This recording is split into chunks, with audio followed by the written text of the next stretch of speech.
What is going on, guys? Welcome back to the channel, and today I wanted to make a video covering some of the missed opportunities within Star Wars Squadrons, not necessarily talking about just any old thing that I would love to see, but these are mostly things that are already in the game via the campaign.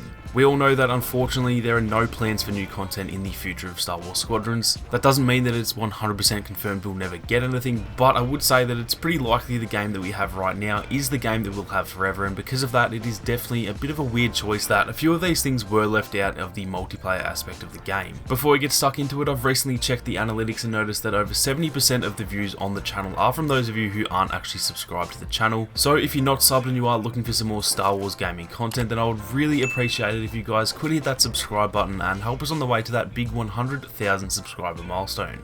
But anyway, with that out of the way, guys, let's get stuck right into it. So the first thing that I think is a real missed opportunity is to do with some of the planets used in the campaign. Small story spoilers here, so look away if you haven't played the campaign, but throughout the campaign we see two extra planets, those being Mon Cala and Hoth Prime. Now if you're a Star Wars fan, I'm going to assume that you've probably heard of both of these planets. They're both pretty well known planets within Star Wars lore, and so that to me even adds more confusion as to why they wouldn't be added into the multiplayer aspect of the game.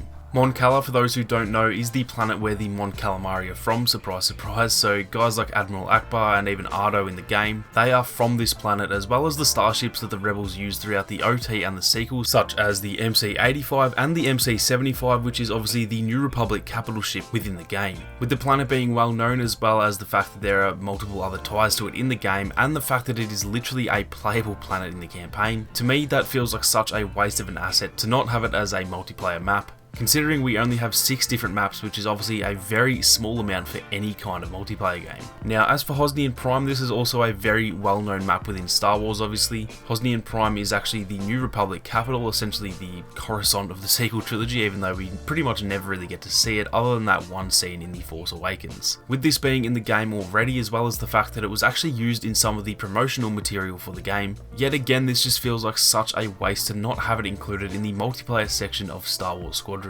We currently have 6 maps in the game, and I know that it's not as simple as just a copy paste putting campaign assets into multiplayer, but these 2 maps would literally be a 33% increase in map content within the game just from porting them over from the campaign into fleet battles and dogfight. Hoth Prime honestly felt like it was even perfectly built for it too. It already had that sort of big station thing in the middle of it where it provides some actual geometry within the map rather than just being, you know, open space, and in all honesty I think it just looks awesome to be flying around above the planet where you can see all the city lights on the surface. I personally got massive Coruscant vibes from that in the campaign, and I definitely would have loved to see this one in multiplayer at launch. Now Mon Cala would definitely be a little bit different. It was essentially just open space but with those sort of fuel balloon things that you had to take out as the Imperials, and personally I don't know if they'd be really that great to have in multiplayer, as obviously the only cover in the map would just blow up when someone shoots it. So I'd imagine this one would be a little bit of extra work to get it into multiplayer, hence the reason it isn't there.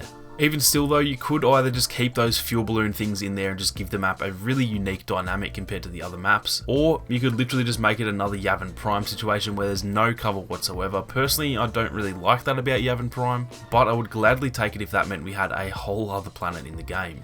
Like I said, I definitely feel as though it is a waste to be able to play as these in the campaign but not in multiplayer. I know it's much harder than I'm probably making it out to be, but it's still surely much easier than making entire maps from scratch, and I definitely think that that does count for something in the end. Now, moving on to the next thing I thought was a missed opportunity. This was some of the alien skins that we actually see throughout the campaign as well. Obviously in the game there are only 4 alien skins to choose from, those being the Twi'lek, the Abednado, the Duros and the Celestin. These skins are mostly pretty great, but there were a few in the campaign that I think all of us would have loved to be able to use in the multiplayer side of the game as well. One of the more highly requested ones that I've heard is actually to be able to play as a Trandoshan. Obviously Frisk is in the game and his face was awesome. It was really highly detailed and just looked better than most of the other alien races in the game. So it would have been an awesome touch to be able to make your multiplayer character look the same as Frisk, even if they just sort of changed the skin colour to be a little bit more similar to Bossk for example, therefore avoiding it just being a straight rip-off of Frisk.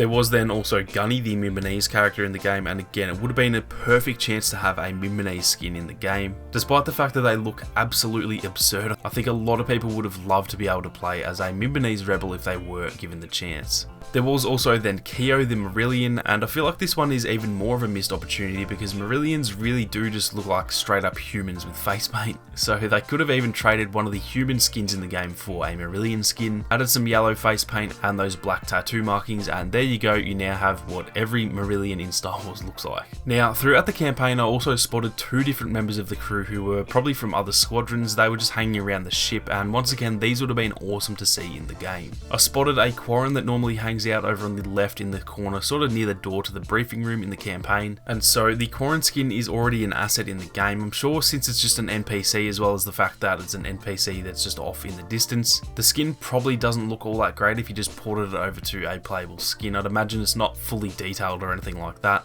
but again the foundation is there and it does just seem odd to be in the game but not a choosable skin. I then also spotted a Rodian over to the right side of that main hangar. I'm assuming both the Rodian and the Quarren are actually assets from Battlefront 2, as they do look eerily similar, but again, Rodians are obviously well known within Star Wars, and I'd argue that they're probably one of the most loved alien species that we know of. So without trying to sound like a broken record, I would have loved to have seen both of these skins as playable options in the character customization section.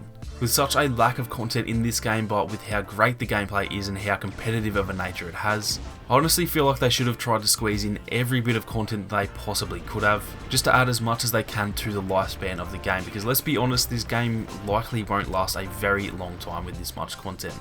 It's a shame to see, to be honest, but this is the path that Motive went down, and at the end of the day they can make their games however they want to, and despite the lack of content I really do enjoy the game still, so I really can't complain, to be honest.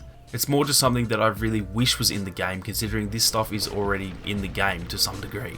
That is going to do it for this one though, guys. If you enjoyed the video, then be sure to leave a like down below, and if you are new, then consider subscribing to the channel with those notifications on. Thank you all so much for watching. You guys have a great day, and I'll catch you all in the next one.